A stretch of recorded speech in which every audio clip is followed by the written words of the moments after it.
Every morning people really loves to hang out in the beach. So anyway, finally our boat is going out. Yahoo!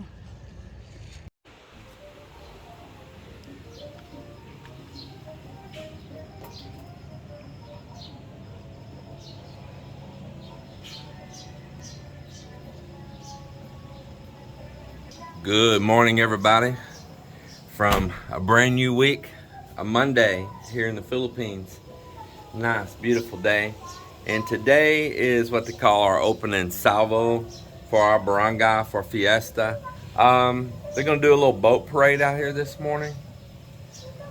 I was gonna be in it, but I decided not to. I decided not to. I don't want to try to boast or try to be like a big shot out there with all the fishermen, like, you know, look at us or anything. I am sponsoring it though. They're gonna have some boat races this morning with the local pump boats, and I am actually sponsoring that, and Mel and I, we're gonna give away the first prize on it and all.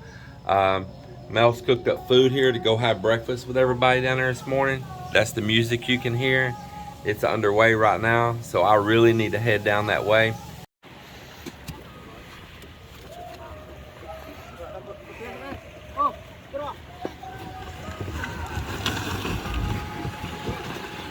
Hindi na pagtulog mo na ano ka na basa ko ron. Ano lagi? Magano lang ko. Kaya ka ma. You want to go? Yeah, put him in there.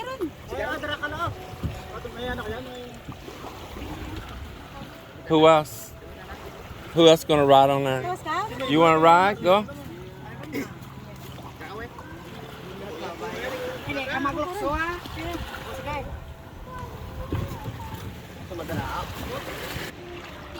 The water's still really shallow here though.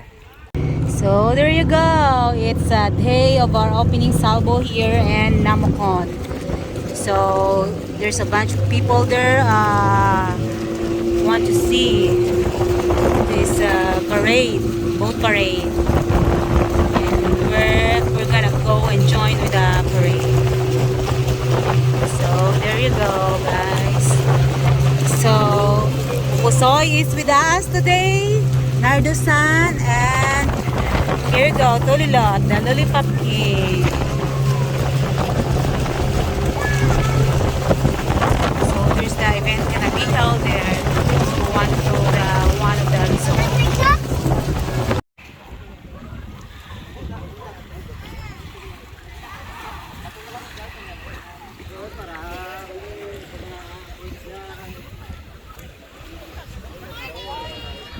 Good morning.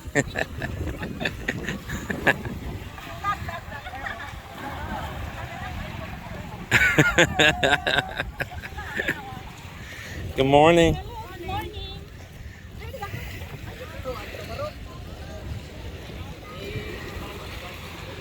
Hey man, I like your jersey.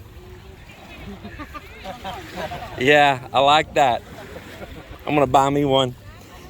What's up, stranger?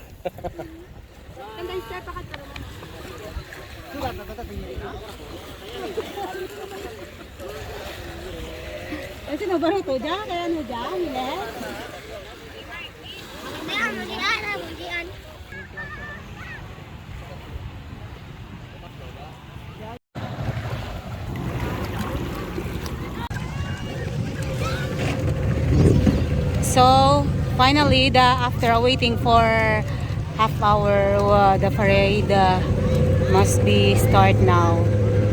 So they're already lined up which one gonna be started.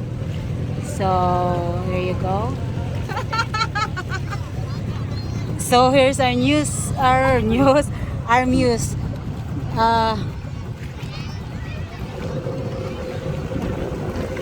We're not gonna go parade. We're just going to take video with them. Yeah.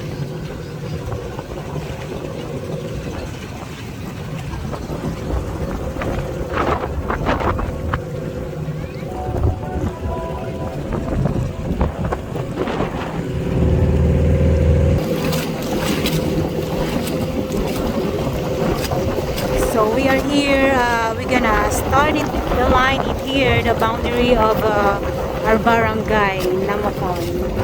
And the next one is gonna be a different barangay.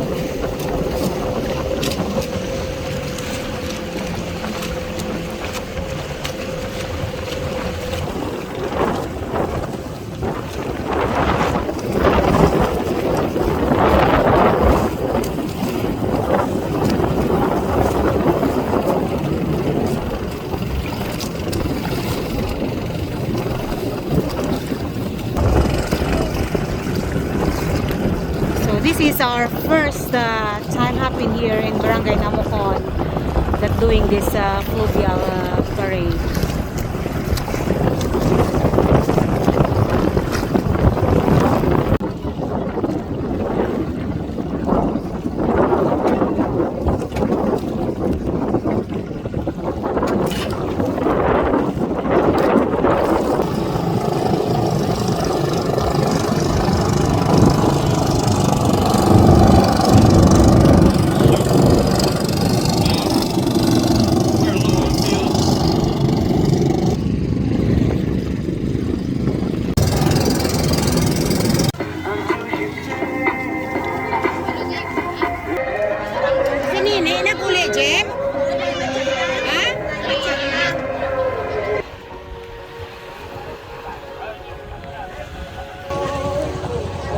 So we invite some visitors also, our Coast Guard and government special official from municipal.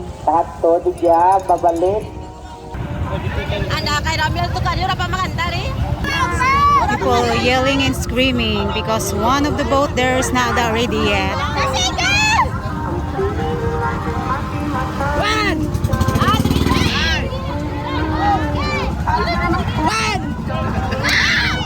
Okay, ready?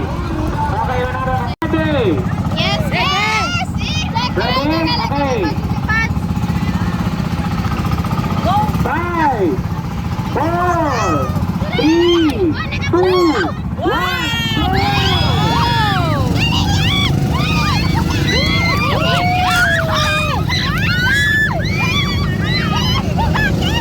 So 5 boats joining. There you go.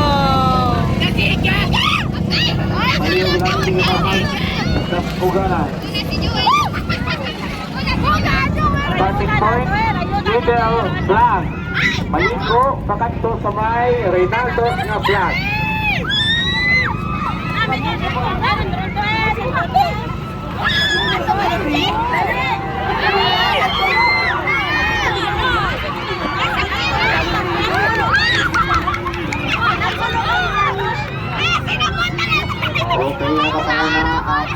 Uh-oh, they're jamming there. Uh-oh.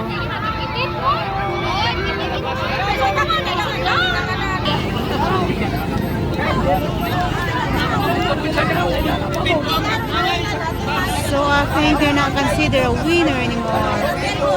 So there's the 3 heading first there.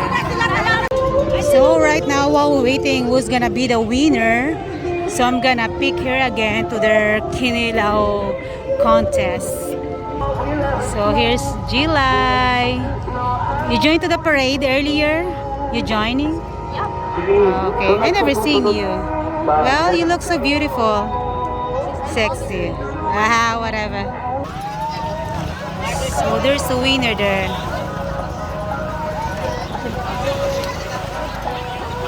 Dang. Looks so beautiful. Wow. See? This is Laika. The one that I on the picture earlier. It's his twin July. Our third So place. there she is. So Motor there's a Bangka, winner for the Delma. first category, and now we're gonna head for the second category, and it is a small boat.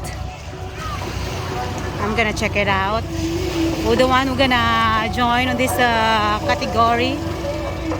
Okay, our fourth place, Motor Bangka, Adelpha. And for the fifth place, Motor Bangka, James. So the winner for our Motor Bangka race, first place, Joel. Second place, Ramel. Third place, Vilma. Fourth place, Adelpha. And fifth place, Waterbangka, James. So, my brothers, they gonna join for the third category, the last one, the small one. Lain tanan nyo ka dyan. Lain tanan dyan. It is owned by Marvin that James bought it to him. But it's not gonna be operating on this. Ramel is the one to operating on this boat. Ano ka dyan dito Ramel kaya?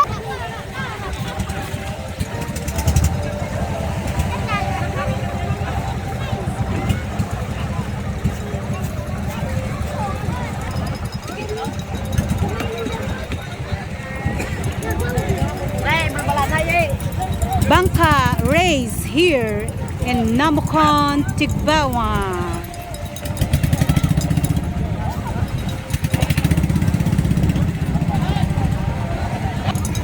And this is the muse of the Bangka.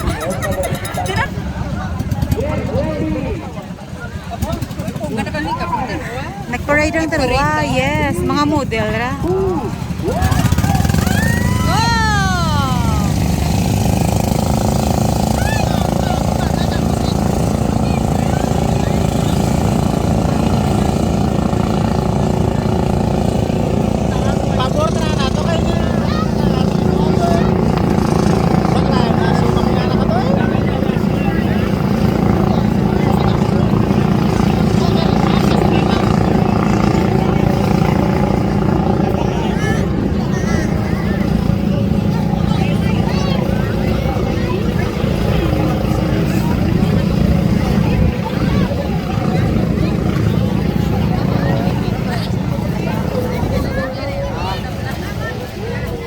So there you go for the second category.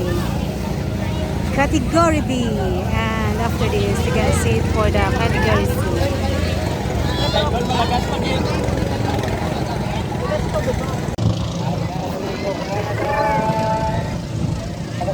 Okay, oh, there's the winner. There's the finish line. Oh, there's a winner. Sino to daog to? Sino to daog? Wow.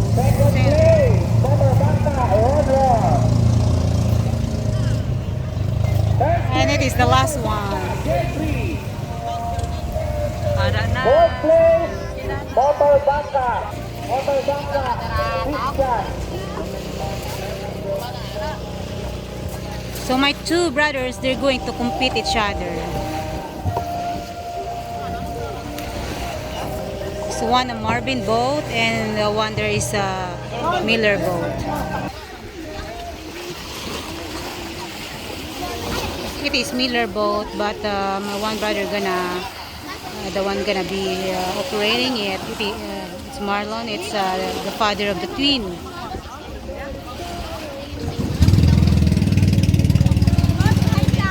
So on this last category C, there's only 3 boats represented here.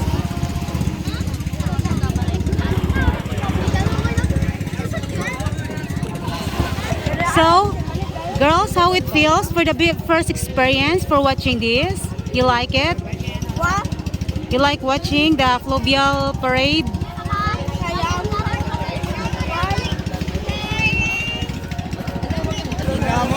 Ay na, no? Pura na kondisyon lagi nga. Oh, there you go. There you go. Yan lang.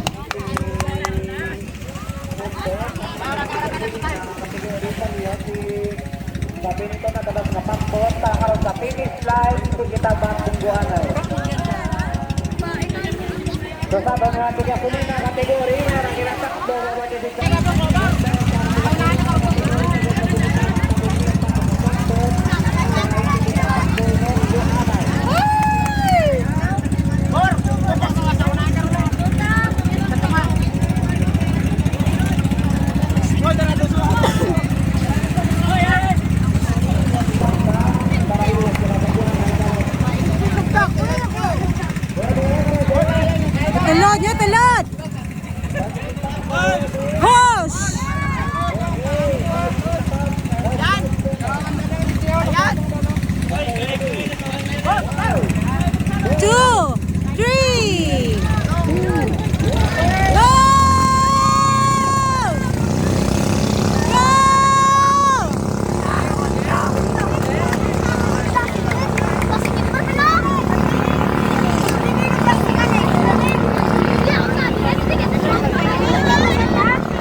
walk out?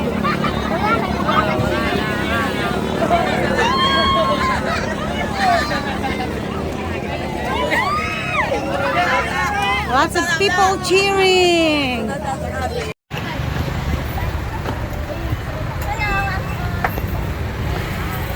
Thank you very much. Take care.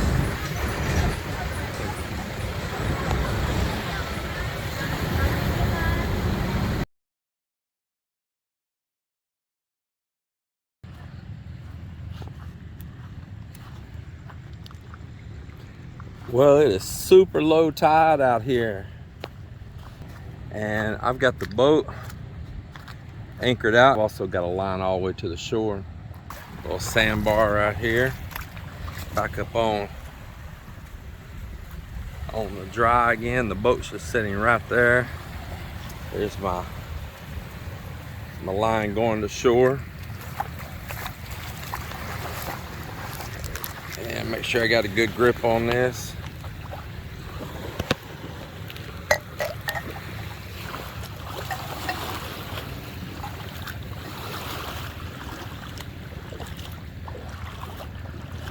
Yeah, I'm about 8 inches deep and sinking down.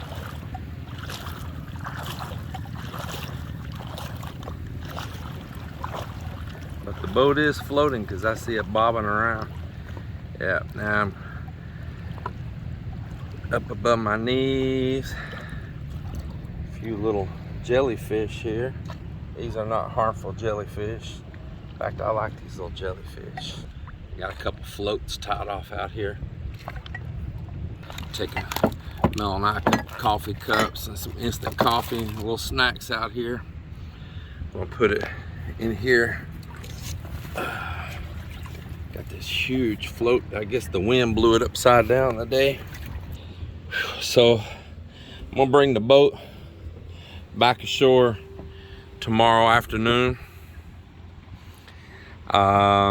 It's doing great out here. I knew in my heart that this was gonna be the good place to moor it out right after that second sandbar.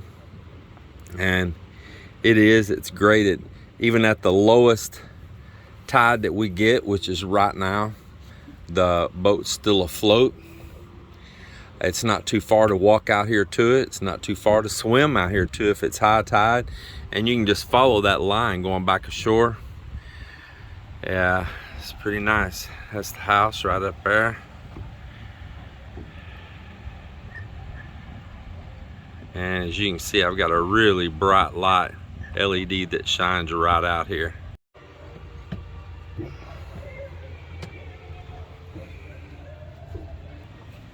So Melinda and I, we spent the night out here on the boat last night. Yeah, we got all that house sitting right there. And we camped out on the boat.